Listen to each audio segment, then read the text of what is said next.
राजनाथ जी ने बड़े विस्तार से जो इस 1.25 साल में गृह मंत्रालय में काम हुआ और बताया। आप सबसे एक सूचना शेयर करना चाहूँगा एक लाइटर नोट पर। प्रधानमंत्री बाहर है तो इस समय एक्टिंग प्राइम मिनिस्टर हमारे साथ बैठे हुए हैं। आपने पाकिस्तान का जिक्र किया कि संवेदनशील है, उनसे हमारे संबंध, हमारी सीमाएं। एक बहुत पुरानी हमारी दुखती रग है दाऊद इब्राहिम, और उसको लाने के लिए या उसको इंसाफ तक पहुंचाने के लिए पिछली सरकार भी बहुत बातें करती थी। आपकी सरकार की भी कुछ एजेंडा है, कुछ आप शेयर करना चाहेंगे कि दाऊद के लिए क्या हो रहा है? मैं समझता हूं कि ऐसे मामलों में हम किसी भी सूचना को शेयर नहीं कर सकते। चलिए, उम्मीद करते हैं कि सूचना समय आने पर शेयर करेंगे। लेकिन मैं देश को आश्वस्त करना चाहता हूं कि सुरक्षा को लेकर वह आश्वस्त रहें। हम अपने पूरे सुरक्षा तंत्र को मजबूत बना रहे हैं और चाक चौबंद सुरक्षा व्यवस्था से भारत में हम इंश्योर करेंगे। आपने भी आईएस का जिक्र किया अपने भाषण में। एक बाहर के आतंकवाद से आपको ज्यादा खतरा लगता है या जो हमारे यहाँ जो एक सांप्रदायिकता बढ़ती है उससे ज्यादा खतरा लगता है? देखिए, यहां पर यदि कोई छिटपुट घटनाएं हो जाती हैं तो उसको तो मिल बैठकर हम उसका समाधान निकाल सकते हैं। हमको बाहर की राष्ट्र विरोधी ताकतों से ज्यादा खतरा है, और मेरा विश्वास है भारत की जैसी कल्चर है और लंबे समय तक भारत में है, कई धर्मों के लोग, कई सेक्ट के लोग मिलजुल कर रहे हैं, तो हम सभी मिलजुल कर हम बड़ी से बड़ी चुनौती का मुकाबला कर सकते हैं। मेरा पूरा विश्वास है बाहर की ताकतों से हमको मिलजुल कर लड़ना है। और मैं यह बतलाना चाहता हूं, भारत दुनिया के अन्य देशों जैसा नहीं है। भारत दुनिया का अकेला देश है जहां पर कि इस्लाम के 72 फिरके होते हैं, 72 सेक्ट्स होते हैं। दुनिया के किसी एक देश में इस्लाम के सारे फिरके यदि मिलते हैं, किसी मुस्लिम देश में नहीं मिलते हैं, केवल और केवल भारत में मिलते हैं। चर्च, पुराने चर्चों में यदि कोई एक चर्च यदि कहीं पर है तो वह भारत में है, वह केरल में है। इतना ही नहीं, यहूदी जब सैकड़ों वर्षों तक दुनिया के दूसरे देशों में भटक रहे थे, उनकी अपनी कोई धरती नहीं रह गई थी। उन यहूदियों ने इजराइल के एग्जिस्टेंस में आने के बाद यह लिखा है कि हमें सर्वाधिक सम्मान यदि दुनिया में किसी देश में प्राप्त हुआ है तो भारत में प्राप्त हुआ है। यही पारसी समुदाय के बारे में है। जब वो इराक से निकले थे, दुनिया में भटक रहे थे, तो उन्होंने भी लिखा है। लिखने की बात तो छोड़िए, आपने देखा कि यहां तो आर्मी चीफ भी पारसी रह चुके हैं। तो भारत में गजब की धार्मिक सहिष्णुता है। लेकिन हम लोगों ने ऐसा महसूस किया है कि कभी कभी कुछ आपकी पार्टी या संघ से जुड़े कुछ आनुषंगिक संगठनों के बयान आते हैं, उससे आप लोगों के काम में कुछ शायद दिक्कत बढ़ जाती है। एक रिपोर्ट आई है यहाँ पर, जो दंगा हो गया था मुजफ्फरनगर में, उसमें सभी बहुत पार्टियों के लोग हैं। ऐसा नहीं मानना चाहिए कि एक दो किसी ने बयान दे दिया तो उसको पूरी पार्टी के साथ जोड़कर उसे नहीं देखना चाहिए। एक ये भी सवाल जी, पार्टी के हाईकमान के लोग क्या बोलते हैं, इन सब सारी चीजों की हमारी नीति क्या है, पॉलिसी रिलेटेड इश्यूज को तो क्लैरिफाई हम करेंगे ना। एक बड़े लोगों ने इस पर भी जैसे रुकिएगा, जैसे जब आजादी की लड़ाई चल रही थी तो जो कांग्रेस पार्टी थी उसको भी बहुत सारे लोग हिंदू पार्टी कहते थे। वो अतीत की बात हो गई। तो ये एक सवाल अभी उठा, आप सारे लोग आरएसएस के मुख्यालय गए, वहाँ जाकर एक रिपोर्ट कार्ड आपने पेश किया, तो लोगों को ऐसा लगता है कि डोर कहीं और है और हुकूमत कहीं और से चल रही है। नहीं, डोर है ही नहीं, डोर कहीं नहीं है। और हम लोग जो बैठे थे, मैं क्लैरिफाई करना चाहता हूं, इसको लेकर किसी को संदेश नहीं रहना चाहिए। हम सभी लोग आरएसएस के वॉलंटियर हैं, आरएसएस के स्वयंसेवक हैं और रहेंगे, आजीवन रहेंगे। और मैं जानता हूं कि आरएसएस कभी भी जाति, पंथ अथवा मजहब के आधार पर नफरत पैदा करने की इजाजत नहीं दे सकता है। मैं पूरी तरह से आश्वस्त हूं। और जब आरएसएस के लोगों के साथ हम बैठते हैं तो यह शेयर करने के लिए, क्योंकि उसमें लंबे समय तक आजीवन अविवाहित रहकर सारी जिंदगी समाज की सेवा में जिन लोगों ने गुजार दी है, कई मामलों में उनका अनुभव और जानकारी हमसे अधिक रहती है। वह शेयर करने के लिए उनके साथ बैठते हैं। वो हमसे कभी रिपोर्ट कार्ड नहीं मांगते हैं कि आप पेश करिए कि आपने क्या किया, नहीं आपको बर्खास्त कर दिया जाएगा, ऐसा कुछ नहीं होता है। बाहर है एक परसेप्शन। मैं फिर अपने पुराने सवाल पे आना चाहूँगा। संघ और सरकार का ये तालमेल, आप कहते हैं कि आप स्वयंसेवक हैं और आप इस बात को स्वीकार करते रहे हैं विभिन्न मंचों से, लेकिन जब उनके आनुषंगिक संगठन कुछ ऐसी बात करते हैं जो सरकार की नीति और रीति से थोड़े अलग होते हैं, तो आपके रास्ते में देश में या विदेश में दिक्कतें नहीं आती जवाब देने में? नहीं, सभी अपना इंडिपेंडेंटली स्वतंत्र रूप से वो सब सारे संगठन काम कर रहे हैं। यदि कोई उनके द्वारा कोई इशू रेज किया जाता है तो उनके साथ हम बातचीत करते हैं, कैसे यदि कोई कंफ्यूजन है तो उसे दूर करने की कोशिश करते हैं। आपको इधर हम लोगों ने कई बार क्राइसिस मैनेज करते हुए देखा। वसुंधरा राजे का मामला रहा हो, चौहान का मामला रहा हो, सुषमा जी का मामला रहा हो, और चाहे वन रैंक वन पेंशन का मामला रहा हो, तो संकट मोचक की भूमिका सिर्फ आप ही के पास सरकार में दिखाई पड़ती है, क्यों? नहीं, संकट मोचक नहीं हूं, संकट पैदा करने वाला नहीं हूं, कम से कम इतनी बात मैं कह सकता हूं। लेकिन आपकी भूमिका, ट्रैक टू डिप्लोमेसी की बात तो सुनते थे, लेकिन एक ट्रैक टू राजनीति जहां पीछे से लोगों को समझाना या बुझाना, इस तरह की बहुत खबरें आई, तो इस पर कुछ बताना चाहेंगे आप? नहीं, जहां सारे समझदार लोगों वहां समझाने की जरूरत क्या है।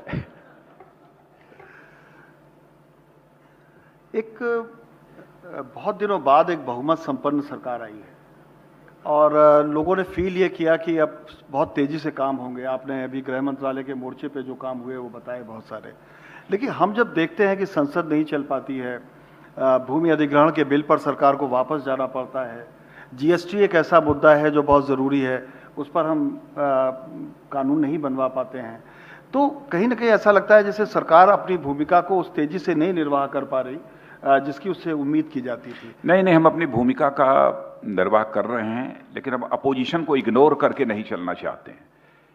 हेल्दी डेमोक्रेसी में अपोजिशन के व्यूज का भी सम्मान किया जाना चाहिए, उनके नजरिए का भी सम्मान किया जाना चाहिए।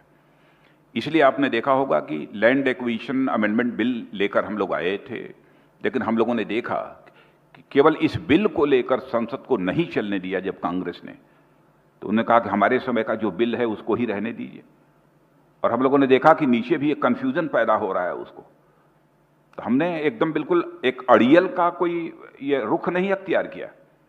हम लोगों ने कहा कि ठीक है, क्योंकि देश तो हम चलाना चाहते हैं, तो सभी दलों को और सभी विचारधारा के लोगों को साथ लेकर हम देश चलाना चाहते हैं। तो हम लोगों ने कहा कि ठीक है, उसमें जीत हार का सवाल नहीं है। हम लोगों ने कहा कि इसको स्टैंड वापस लेते हैं, वापस ले लिया हम लोगों ने। और जीएसटी का जहां तक सवाल है, देखिए जीएसटी से इस देश की इकोनॉमी को ताकत मिलेगी, और मैं कह सकता हूं कि आज हमारी जो जीडीपी की ग्रोथ रेट है, जीएसटी लागू कर दीजिए, ये ग्रोथ रेट और बढ़ेगी। इसलिए मैं अपोजिशन के लीडर्स से मैं अपील करना चाहता हूं कि जीएसटी को जल्दी से जल्दी अपनी तरफ से पहल करके वो भारत की संसद में पास कराएं। ये पहल यदि उनकी तरफ से हो तो ज्यादा अच्छा है। एक सवाल ये भी उठता है, हम लोग देख रहे हैं कि बिहार का चुनाव, मैं एक राजनीतिक सवाल आपसे पूछ रहा हूं कि बिहार का चुनाव ऐसा लगता है जैसे कि केंद्र के रिपोर्ट कार्ड पर लड़ा जा रहा है, और पूरी बीजेपी वहां पर अब केंद्र के काम को लेके जा रही है, जबकि 8 साल वो भी सत्ता में साझीदार रहे हैं। आपको लगता है कि बिहार आपके लिए प्रतिष्ठा का इतना बड़ा प्रश्न है कि पूरे केंद्र सरकार की प्रतिष्ठा को वहां पर लगाया जाए? नहीं, हम लोग वैसे भी प्रतिष्ठा कोई हम लोग डिब्बी में बंद करके नहीं रखते हैं, और हर चुनाव किसी भी राजनीतिक पार्टी के लिए एक चुनौती होती है। वो उसे हर पॉलिटिकल पार्टी अपने चुनाव को एक प्रतिष्ठा का चुनाव मानकर ही लड़ती है, वैसे हम लोग भी लड़ रहे हैं। मेक इन इंडिया की बात प्रधानमंत्री करते हैं, आप लोगों का इस पर बहुत जोर है, लेकिन देश के युवा वैज्ञानिकों को बाहर न जाना पड़े, इसके लिए कुछ सरकार ऐसा कोई कॉम्पैक्ट उपाय कर रही हो कि हमारे लोग हमारे ही देश में रहकर प्रगति कर सकें? इसीलिए आपने देखा होगा कि डिफेंस में भी हम लोगों ने फॉरेन डायरेक्ट इन्वेस्टमेंट को जो है बढ़ावा हम लोगों ने दिया है और ये कहा है कि आप जो कुछ भी तैयार करेंगे, जो कुछ भी माल यहां से ले जाएंगे, उसका 50% आपको यहीं पर खर्च करना पड़ेगा। वो इसी बात को ध्यान में रखकर हम लोगों ने यह फैसला किया है। आपने अभी NSCN की बात की, एक बड़ी पुरानी दुख। जैसे हम जो भी माल पहले खरीदते थे उनके यहाँ से, दुनिया के दूसरे देशों से, अमेरिका वगैरह से, तो बहुत सारी जो फ्रांस वगैरह कंट्रीज से जो लेते थे वेपन्स, तो हम लोगों ने हम जो वेपन्स लेंगे तो उससे जितनी आपको इनकम होगी उसका 50% आपको फिर भारत में इन्वेस्ट करना पड़ेगा।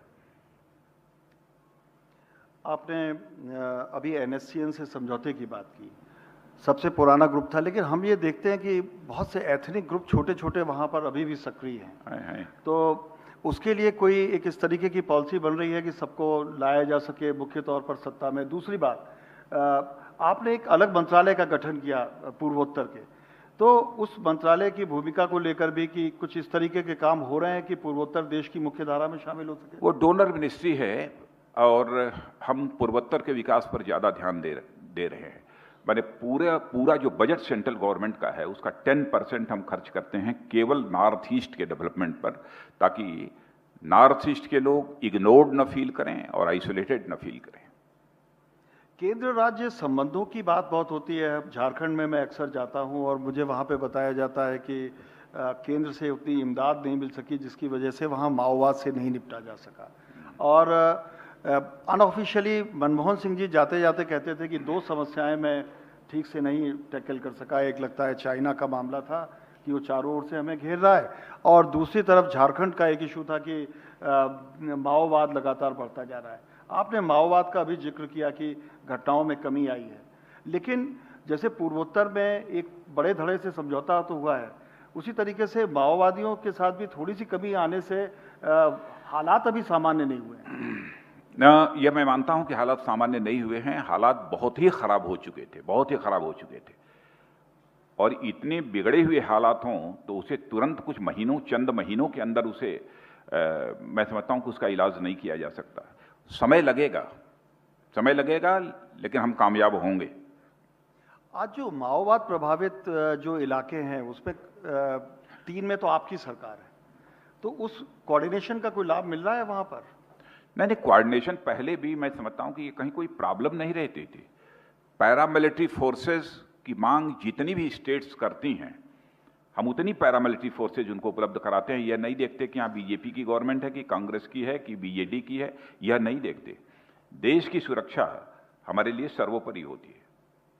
एक सवाल महिमा दुबे ने पूछा है, आपने IAS का जिक्र किया, उनका ये कहना है कि 40 हमारे लोगों को उन्होंने बंधक बना रखा है IAS ने, और यह अभी कंफर्म नहीं है। अच्छा, क्योंकि विदेश मंत्रालय का कहना था कि 38 लोगों की कोई लिस्ट है और वो उनके, लेकिन इसके संबंध में कोई एकदम कंफर्म कोई जानकारी अभी नहीं प्राप्त हो पाई है। पुलिस रिफॉर्म को लेकर बहुत सी बातें होती हैं कि गृह मंत्रालय तब तक ठीक से काम नहीं कर सकता जब तक कि पुलिस रिफॉर्म नहीं होते हैं, और ये बहुत लटके हुए हैं, इतने आयोग आए और चले गए। आपकी सरकार ने कुछ इस संबंध में सोचा है कि पुलिस, पैरामिलिट्री फोर्स, इन दोनों को किस तरीके से वेल इक्विप्ड किया जाए, मानसिक तौर पर भी और आर्थिक तौर पर? ये कोशिश हम लोगों की तरफ से होती रहती है, और हमारी गवर्नमेंट आने के बाद हमने स्मार्ट पुलिसिंग का एक सिलसिला प्रारंभ किया है। स्टेट्स की पुलिस भी एक स्मार्ट पुलिस होनी चाहिए, और इसके बारे में सेंट्रल गवर्नमेंट के द्वारा भी फंडिंग होती रही है। लेकिन इस वर्ष से जो 14 फाइनेंस कमीशन ने उसको बंद करने का निर्णय किया है। फिर भी प्रधानमंत्री जी, मैं और फाइनेंस मिनिस्टर तीनों साथ बैठे थे। यह तय हुआ कि हम फिर से इस फंड की व्यवस्था करेंगे ताकि स्टेट्स को हम मदद कर सकें।